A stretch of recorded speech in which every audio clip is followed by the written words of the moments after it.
शामदीद इस वक्त हमारे साथ मौजूद हैं साबिक वज़ीर-ए-आज़म और पाकिस्तान तहरीक-ए-इंसाफ के चेयरमैन इमरान खान। आइए उनसे बात करते हैं। पाकिस्तान में जो है अब इंतखाबात के लिए मुसलसल मुतालबा है आपका और कोशिश भी करें। जब भी इंतखाबात होते हैं, तो आपका असल मुकाबला नून लीग के साथ होगा या एस्टेब्लिशमेंट के साथ होगा? देखिए, इस वक्त तो नून लीग, पीडीएम और इस्टेब्लिशमेंट सब एक तरफ खड़े हैं। तो ज़ाहिर है अभी तक जो हमने बाई इलेक्शंस लड़े हैं, जब से हमारी गवर्नमेंट गिराई है इन्होंने, और वो भी इन सब ने मिल के गिराई थी। और वो तो अब एक जनरल बाजवा का कोई एक उन्होंने सहाफ़ी को बयान भी दिया है कि हमने किस वजूहात से गिराई थी गवर्नमेंट, तो वो मान गया है रजीम चेंज का। तो इन्होंने मिल के गिराई थी, उसके बाद सब इकट्ठे रहे। हमने 36 बाई इलेक्शंस में से 29 जीते, इन सब को हरा के। ये सब एक तरफ खड़े थे और हमने उनको हराया। और लग रहा है कि अभी भी जो इलेक्शंस होंगे ये सब मिलके हमारे खिलाफ लड़ेंगे। आप जब से हुकूमत से निकले हैं और जब से असम्बलियाँ तहलील हुई है, आप मीडिया की हेडलाइन तो बन रहे हैं, लेकिन आपको नहीं लगता कि आप अपने सियासी अहदाफ नहीं हासिल कर सके, जो कि आपकी एक सियासी नाकामी है, सियासी मुखालफिन समझते हैं? देखिए, इस वक्त तो हमारी एक ही कोशिश थी, साफ और शफाफ इलेक्शन। साफ इलेक्शन तो हो नहीं सकते और शफाफ इलेक्शन हो नहीं सकते यहाँ, लेकिन इलेक्शंस हो सकते हैं, क्योंकि इलेक्शन कमीशन भी इनके साथ ही खड़ी हुई है, एस्टेब्लिशमेंट इनके साथ है, पार्टीज इनके साथ है। अब इन्होंने केयर टेकर गवर्नमेंट्स पंजाब और केपी में जो बनाई है, वो यानी इतनी जानबदार गवर्नमेंट्स केयर टेकर पाकिस्तान की तारीख में नहीं बनी। सारे नीचे जो अमला है वो भी ले आए हैं, जो जो पुलिस वाले हैं वो ले आए हैं इलेक्शन की धांधली करने के लिए। तो क्या आप ये कह रहे हैं कि हम कामयाब हुए हैं या नहीं? हम समझते हैं कि हम कामयाब हो गए हैं, क्योंकि आज अदालत के अंदर केस है और जो लग रहा है कि 90 दिन से आगे अब वो नहीं जाएंगे इलेक्शंस में पंजाब और पख्तूनख्वा में। और मेरा ये सोच है कि अगर इन दो सूबों में, जो कि 66% पाकिस्तान है, अगर यहाँ इलेक्शंस हो गए तो जनरल इलेक्शंस करने पड़ेंगे। अभी आपने कहा कि एस्टेब्लिशमेंट न्यूट्रल नहीं है, तो इसका मतलब है कि जो एस्टेब्लिशमेंट के अहम तरीन प्लेयर्स हैं, आपका उनके ऊपर 100% एतमाद नहीं है। नहीं, देखें, अभी तो वही जनरल बाजवा की पॉलिसीज चल रही हैं, और जनरल बाजवा ने तो अब खुद ही कह दिया है कि उन्होंने गवर्नमेंट गिराई थी क्योंकि जो भी वो कहते थे मुल्क को ख़तरा है। तो उसके बाद जो गवर्नमेंट लेके हैं वो उसने मुल्क का माशत की तो बिल्कुल तबाही कर दी, बल्कि हर तरह मुल्क नीचे चला गया। बल्कि आज जो हालात हैं पाकिस्तान के, हमारी तारीख में कभी इतने बुरे हालात नहीं थे जो आज हैं। जनरल बाजवा आप टीवी पे आके ये तस्लीम कर चुके हैं कि फ़ौज बतौर इदारा सियासत में मुलविस रही है। बतौर साबिक वज़ीर-ए-आज़म आप समझते हैं कि उनके खिलाफ आर्टिकल 6 के तहत कार्रवाई होनी चाहिए? देखिए, इनके ऊपर बिल्कुल अब बल्कि फ़ौज के अंदर बैठ के इनके ऊपर इंक्वायरी होनी चाहिए कि इनके अपने बयान जो इन्होंने दिए हैं, और बड़े फ़ख्र से और बड़े एक तकब्बुर से कि मैंने फ़ैसला किया कि मुल्क के ये हालात थे, जिस तरह के वो कोई माशत के एक्सपर्ट्स हैं। तो इसके ऊपर अंदर सोचना चाहिए कि देखिए इससे हुआ क्या। अवाम और इस्टेब्लिशमेंट फैसले बढ़ गए हैं।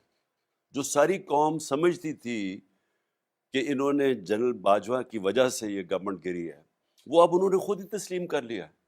तो अब तो उन्होंने पर्दा ही हटा दिया उस चीज़ से, जो कि पहले जो लोगों का एक शक था, बल्कि शक भी नहीं, लोगों को वाज़ेह हो गया था कि आर्मी चीफ ने गवर्नमेंट गिराई है। मौजूदा जो मुल्क में दहशतगर्दी बढ़ रही है, आपके सियासी मुखालफिन ये तासुर देने की कोशिश करते हैं कि इसके पीछे आप हैं, क्योंकि आपके दौरे हुकूमत में कुछ ऐसे लोगों को छोड़ा गया जो अब दहशतगर्दी की वजह है। दुरुस्त है ये तासुर? देखिए, ये बिल्कुल इतनी बेबुनियाद चीज़ें कही जा रही हैं। मैंने पिछली यानी 2021 की गर्मियों से मैं जनरल बाजवा को वार्न करता गया कि अफ़गानिस्तान का जो जो भी अब अमेरिकन जब जाएंगे तो पाकिस्तान पे फॉल आउट आएगा उसका, और हमें तैयारी करनी चाहिए। बल्कि मैं समझता हूँ कि हम बच गए। इससे भी ज़्यादा इंतहा की दहशतगर्दी होनी थी अगर वो वहाँ सिविल वॉर हो जाती अफ़गानिस्तान में, और अफ़गान आर्मी अगर ना सरेंडर करती और सिविल वॉर हो जाती, तो उसके और ज़्यादा असरात आने थे पाकिस्तान में। तो मैं तो तब से तैयारी करवा रहा था, और मैंने उनका काम था सिक्योरिटी, जनरल बाजवा का, उनको मैं कहता भी गया। मैंने अपनी सारी कैबिनेट को बताया कि हमारे लिए बड़ा मुश्किल टाइम है और हमें तैयारी करनी चाहिए। तो हम बिल्कुल यानी इसके ऊपर मीटिंग्स भी हमने की। हमारी सोच ये थी कि जब ये आएंगे टीटीपी पाकिस्तान, क्योंकि जब तालिबान ने टेक ओवर किया तो उन्होंने पाकिस्तान आना था, 30-40 हज़ार लोगों ने, इनकी फैमिलीज मिला के। تو تب سے ہمارا یہ سوچ تھی کہ اگر ہم نے ان کی ری سیٹلمنٹ اور وہاں کے مقامی لوگوں کے ساتھ مل کے ان کے ساتھ بیٹھ کے نہ کی، اس کے برے اثرات آئیں گے۔ ہماری گورنمنٹ چلی گئی، انہوں نے کوئی توجہ نہیں دی، تو آہستہ آہستہ یہ بڑھتا گیا، اور خاص طور پہ پختونخوا کے اندر لوگوں کو اس وقت خوف ہے کہ یہ پھر پرانے زمانے کی دہشت گردی نہ شروع ہو جائے۔ جنرل باجوہ کامیاب آرمی چیف تھے یا نہیں؟ دیکھیں، جنرل باجوہ نے ہمارے دور میں جب ہم اکٹھے تھے تو کئی چیزیں جب ہم کہتے تھے ایک پیج پہ ہیں، تو کئی چیزیں جب سب سے آرگنائزڈ ادارہ فوج وہ گورنمنٹ کے ساتھ مل جائے، جدھر سول ادارے سارے کمزور کیے گئے ہیں، ان دو خاندانوں نے، کرپٹ خاندانوں نے بھی کمزور کیا اور مارشل لاء نے بھی ان کو کمزور کیا، تو ایک ہی آرگنائز ادارہ تھا، تو وہ جب اکٹھا ہو جاتا تو گورنمنٹ افیکٹو ہو جاتی ہے۔ لیکن جو انہوں نے یہ سازش کر کے رجیم چینج کی، جو رجیم چینج کرنے سے سال پہلے انہوں نے سازش شروع کر دی تھی، اس کی وجہ سے بہت آج پاکستان میں جو بحران ہے اس کے وہ ذمہ دار ہیں۔ ایک عوامی تاثر ہے کہ جو آپ کی اور پریزیڈنٹ ٹرمپ کی جو ایک فریکوینسی تھی، وہ ایک آپ اچھے تعلقات تھے، وہ جو بائیڈن کے ساتھ نہیں بن سکے، اس کی کیا وجہ ہے کہ کیوں نہیں بن سکے وہ تعلقات؟ میرے خیال میں افغانستان تھا اس میں، کیونکہ مجھے لگتا ہے کہ جو بائیڈن جب افغانستان سے وڈرال کا ٹائم تھا، وہ ایک ان کے اندر تاثر پایا جا رہا تھا کہ پاکستان ذمہ دار ہے کہ امریکن نہیں کامیاب ہو سکے افغانستان میں، ان کے اندر ایک بہت تاثر تھا ان کی گورنمنٹ کے اندر، میرے خیال میں اس کی وجہ سے وہ کوشش تھے، تو اس لیے میرا کوئی رابطہ ہی نہیں ہوا ان سے۔ جیل بھرو تحریک چل رہی ہے، کیا آپ جیل جانے کے لیے تیار ہیں؟ دیکھیں، ہم سب کو یہ جہاد کے اندر، یہ جہاد ہے اس وقت، ایک ملک کے اوپر فیشزم امپوز کی جا رہی ہے، کبھی اتنا تشدد کسی پولیٹیکل پارٹی کے کارکنوں میں ہوا ہی نہیں، مارشل لاء میں بھی نہیں ہوا۔